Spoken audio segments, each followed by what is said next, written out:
Hi everyone. For today's video, i-share ko lang or ipapakita ko lang sa inyo ang halaman na kinagigiliwan ko. Ito siya ay outdoor plants. Pero pwede din siya maging indoor plants. Ayan. So itong halaman na to, itong klaseng halaman na to is kailangan siya direct sa sunlight.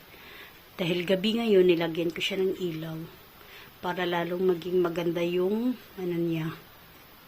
Dahon. Super ganda. Gustong gusto ko talaga siya. Diba? Para siyang plastic. Pero, para siyang, ayun para siyang may silver something sa niya. Meron ting isa nito, parang gold tingnan. Pero mas bet ko siya na itong silver. Para siyang silver dust. Nakalimutan ko yung Pero bawal siya hawakan ha. Ang dahon is ito. Bawal siya hawakan kasi poisonous siya. Or something. Basta hindi siya pwede siya. Delikado siya sa Pero pwede siyang indoor.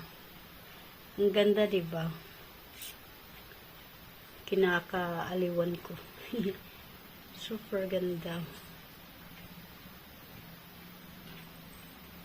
Tapos pag hinawakan mo is medyo matigas siya. Akala mo plastic. Actually, bibili sana kami ng seeds nito.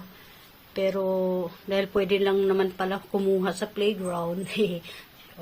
So nanguha na lang kami ng mitas. Tas dito namin itinanim sa bahay.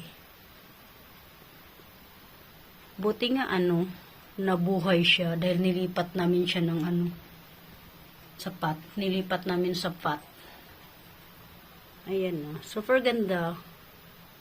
Nakaka-amaze. Akala mo plastic, pero hindi siya plastic. Tsaka ang pagtutubig nito is once dry na ang niya, yung lupa. Saka mo pa bubuhusan. Hindi pa naman dry. So, baka bukas magbuhos ako ng tubig. At saka pag magbuhos ng tubig is direct sa lupa. Ayan. Hindi pwede sa dahon kasi mawawala yung silver dust. Matatanggal ito. So, dapat pag nagbuhos ng tubig or magdilig tayo, direct sa lupa. Ayan. Maganda siya. Pakita ko sa inyo ha.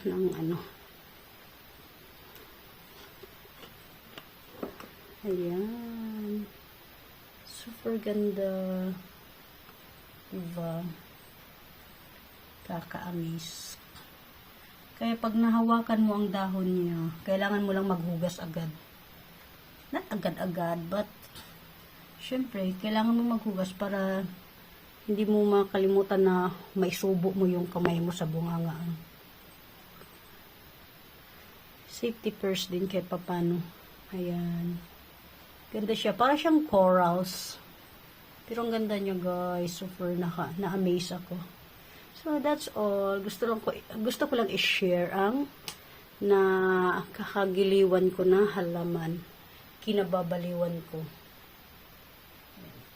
So much everyone for watching. Please don't forget to subscribe, like, and comment down below. And if you can share, much better. Thank you so much. Have a great day, everyone.